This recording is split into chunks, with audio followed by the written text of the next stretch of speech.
हम उसी को जागरूक करने के लिए गांव स्तर पर उन महिलाओं को उतारा ट्रेनिंग दे करके जो इसी सरबारे में बात करती हैं, गांव गांव जाकर के चौपाल लगाती हैं, उस चौपाल में लोगों को इकट्ठा करती हैं, वो अपनी बात बताती हैं और उनको सदस्यता जो है कराती हैं हमारे संगठन में।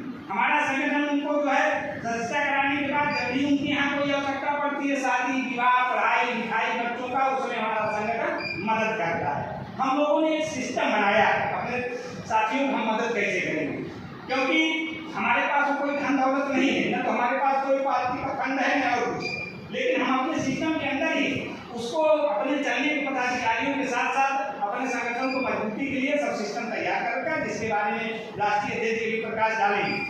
हम लोग इस नाते यहाँ आए हैं कि कम से कम आज मंत्री जी से परिचय हो जाए, वो यहाँ के प्रत्याशी हैं। हम लोग और जिलों में भी इंडिया गठबंधन के प्रत्याशियों से बात कर रहे हैं, उनसे मीटिंग कर रहे हैं। तो हमारा उद्देश्य था कि किस जिले के हमारे जो पदाधिकारी उस जिले में एक लग करके काम करें, और उसी उद्देश्य से ये अलग अलग ब्लॉकों के आपके जिले के ही हैं, अलग अलग ब्लॉकों के हमारे पदाधिकारी हैं, प्रदेश पदाधिकारी, मंडल पदाधिकारी हैं, जो इस जिले में निवास करते हैं। बाकी और जिले में जो हम अपना काम करेंगे, उसी उद्देश्य के साथ हम लोग यहाँ जो है मिलने के लिए मंत्री जी से समय लिया, आप लोगों ने कहा भी आवाज उसी उद्देश्य से हम लोग यहाँ आए हैं। हम मंत्री जी को केवल इस नाते प्लान दिखाना चाहते हैं, ऐसा नहीं हो तो उसके बाद भी कहेंगे ठीक आप काम करिए, जो आप कह रहे हैं हम करेंगे, वो भी करता है। और संगठन देख रहे हैं 40-42 संगठन जो है इंडिया गठबंधन का सपोर्ट कर रहे हैं, जिसकी एक नसीब है, लेकिन पदाधिकारी एक कार्यकर्ता नहीं होगा, लेकिन नाम जुड़ा हुआ है।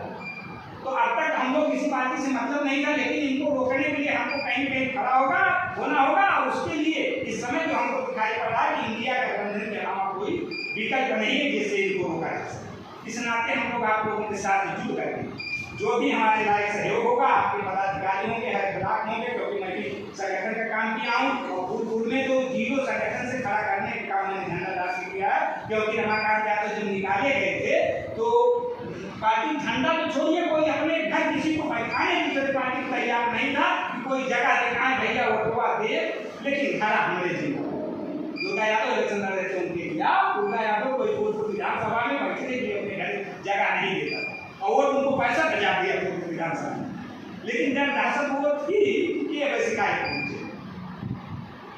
तो इस परिस्थिति में हम लोग संगठन गया, आप जानते हैं कि आप संगठन समाजवादी पार्टी का, मेरा घर लवैया में भी है, रफीक इनके पास, मेरा भाई छोटा महाक्षेत्र प्रभारी भी है समाजवादी पार्टी का।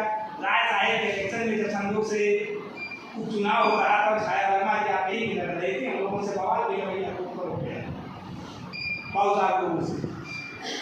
तो हम लोग चाहते हैं कि ये मौका 2024 वाला, जैसा कि अखिलेश जी भी कर रहे हैं और हमारे वक्ता भी कर रहे हैं, जो बड़े बड़े विचारक वो भी कर रहे हैं कि यहाँ आखिरी चुनाव, अगर ये चुनाव की बात ऐसे नहीं जीते, भाजपा की सरकार आई तो दोबारा फिर चुनाव नहीं होगा, क्योंकि वही भूसवाल हाल कहाँ का हो गया। एक कह देंगे संविधान में संशोधन करते हुए सीधे कह देंगे कि चुनाव पे बहुत खर्च आता है, जब एक ही आदमी बार बार जीतता है तो चुनाव की जरूरत है। और ये बहुत बड़े पाखंडी लोग हैं, इस तरीके से आपको फंसाएंगे कि आप समझ भी नहीं पाएंगे। अब कह रहे हैं पहले से चिल्ला रहे हैं राम राज आएगा, राम राज आएगा, हम कहते हैं ठीक है राम राज ले आओ, राम राज आने से बदलाव क्या होगा, तब हम नहीं रह जाएंगे, गणितिया को हाथ कोई हाथ बहुत क्या नहीं रह जाएंगे, राम राज आ जाएगा, तब हमको हिंदू मान लोगे, हिंदू का तो हिंदू मान लोगे। अगर हम हिंदू हैं तो एक रोटी का संबंध करो तो जाने हम हिंदू है, उसी मंदिर में हमारे हिंदू की पुजारी रखो तो हम जाने हिंदू है, हम वोट देने के लिए केवल हिंदू हैं, चढ़ावा चढ़ाने के लिए केवल हिंदू हैं। इसके बाद जहाँ अधिकार की बात आएगी आपको कुछ नहीं है, और आपको खत्म करने को आपकी बात ये कहेगा अरे भाई राम राज आ रहा है, क्या चाहिए, कुछ लेकर आए हो कुछ लेकर जाओगे। राम राज में तो सब सुखी थे ना, जब काका की लाइन ना है नहीं, राम राज ने लाई थी मार दिए जब रात अयोध्या बाबा दिए जलवाई नहीं, राम राज में वही हो रहा था। तो इस ढंग से वो हमको आपको फंसाने के प्रयास में हम फंसे हुए हैं धारण कराने। आज तो बच्चों का पेपर लीक हो रहा है, बच्चों का पेपर लीक हो रहा है, नौकरियां नहीं मिल रही है, 5 साल से नियुक्तियां नहीं है। सरकार क्या कर रही है, अयोध्या दर्शन करने के लिए हम फ्री कराएंगे, आप आइए। अयोध्या दर्शन फ्री हो रहा है, लेकिन बच्चों की परीक्षाएं फ्री नहीं हो पा रही, नियुक्तियां नहीं मिल पा रही।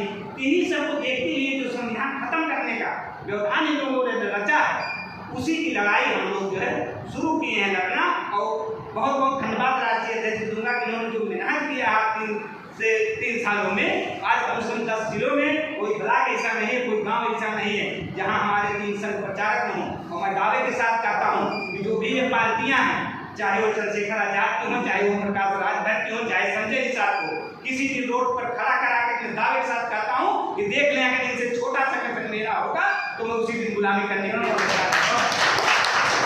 लेकिन हमारी समस्या क्या है, हम रोड पर लड़ने वाले नहीं है। बाबा साहब कहते थे, अम्बेडकर साहब कहते थे, हमारा समाज जो है आर्थिक रूप से कमजोर है, वो कहीं वोट चिपका जाम धरना प्रदर्शन करने जाएगा, 4 मुकदमा उसके ऊपर हो जाएगा तो उसके बच्चे भी जो है खाने बगैर मरने लगेंगे। इस नाते हम कलम की लड़ाई करना शुरू किए और इस नाते हम बोर्ड और पेन लेकर के चलते हैं। हम कोई तीर धनुष तलवार वाले नहीं है, कोई वो देवी देवता वाले नहीं है। इस नाते हम इस संगठन को जो है लेकर के आए हैं।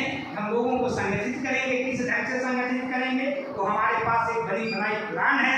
उस प्लान को आप लोग देखेंगे, अगर लगेगा कि हम कुछ अच्छा कर रहे हैं, हमसे और कुछ नहीं चाहिए, आप लोग हमारा सपोर्ट करिए, सहयोग करिए कि हमारी इस ग्राम सभा में महिलाएं जा रही हैं, अगर आप जान जाए कि SSD की है तो उनका मनोबल जरूर बढ़ाने का काम करें, क्योंकि पुरुष वर्ग ही उनको रोकने के लिए तैयार है।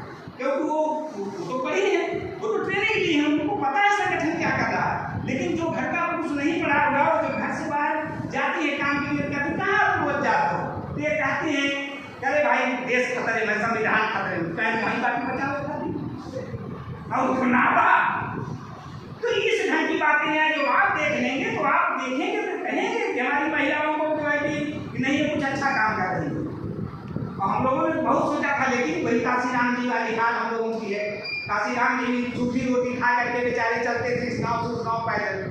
हम लोग भी गाँव गाँव ही पैदल चल करके यहाँ तक पहुँचे।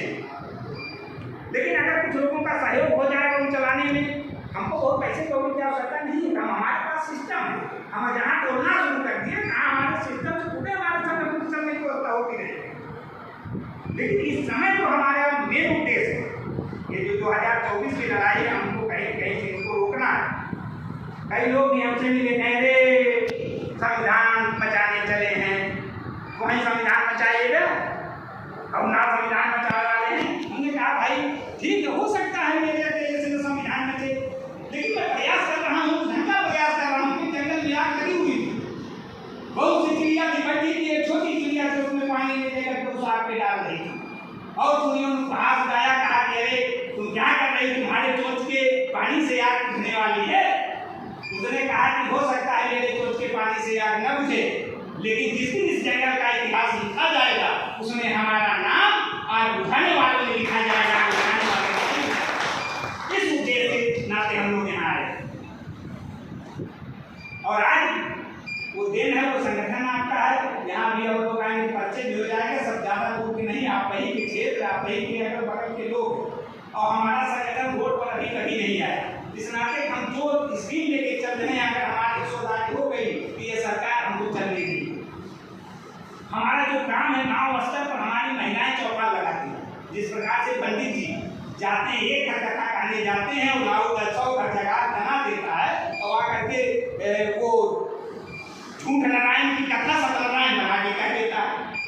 तो वही काम हम करते हैं। हमारी वो महिलाएं जो है इकट्ठा होती हैं, उनको बताती हैं, उनको सदस्य बनाती हैं, सदस्य के साथ साथ प्रतिदिन दूसरे तीसरे उनके पास जाती हैं, उनके समस्याओं को बताती हैं, उनको क्रियाकर्म कर्मकांड से दूर हटाती हैं, उनको पढ़ाई लिखाई अपने सिंचाई पर ध्यान दिलाती हैं, उनके सहयोग हम करते हैं, उनके पढ़ाई लिखाई में सहयोग करते हैं। और संगठन आज इस घर से चल रहा है, अभी राष्ट्रीय अध्यक्ष और बताएंगे उसमें हमारी प्रगति क्या है और सब क्या है। हमारी जो है जिस उद्देश्य से आए हैं केवल इसी नाते कि आप लोग अगर हमारे बारे में जान जाएंगे तो और कुछ हमको नहीं चाहिए। अगर लगता हो कि हम कुछ अच्छा काम कर रहे हैं तो आप लोग भी हम लोगों का साथ दीजिए, और लगता हो कि हम लोग नहीं कर रहे हैं, कोई और विकल्प है, हम प्रतिज्ञा करते हैं कि आज से आप लोगों के साथ हम लोग लग करके मतदान को हराने का काम करें। हमारे बहुत साथी उस दिन भी, आज भी देखिए हमारी महिलाएं हैं, ब्लॉक अध्यक्ष हैं, मंडल अध्यक्ष हैं, प्रदेश अध्यक्ष बैठी हुई हैं। ये लोग देखिए अभी मीटिंग करके आ रही है, टांका ब्लॉक की मीटिंग अभी जो है थोड़ी देर पहले समाप्त करके, ये बल्कि हम लोग कहे कि रहने दीजिए, क्यों उनका नहीं चलेंगे, वहाँ से देखिए सब महिलाएं चलेंगे। और हमारे संगठन में ब्लॉक लेवल तक तो पुरुष आपको मिलेंगे, लेकिन ग्राम सभा लेवल तो टोटल महिलाएं हैं हमारी। और इसे नाते हैं कि क्योंकि महिलाओं ने ही पाखंडवाद को पाल रखा है। हम उन्हीं को जागृत करते हैं कि ज़्यादा नहीं, अपने अपने घर को खत्म करने के। बाबा साहब कहते थे कि और खत्म किसको करना है, खत्म हमको RSS होगा। आज भी हमको आपको लगता होगा कि सरकारें जो भाजपा और कांग्रेस चला रही है ये हमारी आपकी गलत काम है। हमेशा सरकार जो है कांग्रेस हो तभी RSS चलाती है और भाजपा जो हो तभी RSS ही चलाती है। तो हमको इस 85% लोग कहते हुए एक ऐसा संगठन चाहिए, RSS जैसे संगठन चाहिए जो RSS को खत्म कर सके। और RSS की मजबूती क्या है, हमारा 85% समाज ही है जो कहीं न कहीं जो वहाँ से जुड़ा हुआ है, उनको आर्थिक रूप से भी चढ़ावा चढ़ा के मजबूती देता है और राजनीतिक रूप से वो वोट दे करके उनको मजबूती देता है। हमको उन्हीं को वहाँ से हटाना है और उनको अपने बारे में बताना, अपने संविधान के बारे में बताना है। हमारा उद्देश्य जो है अपने महापुरुषों का प्रत्यक्षीकरण चाहते हैं। आज भी अभी किसी महिला से पूछ लीजिए, घर की किसी बच्ची से पूछ लीजिए कि सावित्री बाई फुले कौन है, तो शायद नहीं बता पाएगी। लेकिन अगर सरस्वती, भगवती, देवी, काली, दुर्गा सबका फोटो लगा दीजिए, एक एक करके पूछ लीजिए किसका है किसका, तो सबका आता है। अभी मैं आज घर बैठा था, पेरियार ललई सिंह यादव की फोटो लगा रखा था, एक जाते यार उन्होंने कहा ये कौन है, वो संजय जी के पिताजी। हमने कहा पेरियार ललई है, उन्होंने कहा साहिब वाले, हमने कहा नहीं साहिब वाले नहीं, तो हमारे पूर्वज है का उनका इतिहास मैंने बताया कि पेरियार ललई सिंह यादव ने क्या किया था कि उन्होंने पेरियार रामास्वामी पेरियार ने एक रामायण लिखी थी, जिस प्रकार से वाल्मीकि ने रामायण लिखी। वाल्मीकि ने संस्कृत में रामायण लिखा, तुलसीदास दुबे ने उसका अनुवाद किया। तुलसीदास दुबे कहानी कुछ लोग ब्राह्मण पढ़ जाते हैं, अब तुलसीदास दुबे को पढ़ते हैं, तो जाहिर सी बात तो दुबे थे क्योंकि उनके पिताजी का ही नाम आत्मा राम दुबे, लेकिन वो इसको नहीं मानते थे दुबे जी का तुलसीदास। उन्होंने अनुवाद किया तो रामास्वामी नायकर का जो सच्ची रामायण उन्होंने लिखा था उसका अनुवाद पेरियार ललई सिंह यादव ने किया। और जब दिया इन्होंने प्रकाशन के लिए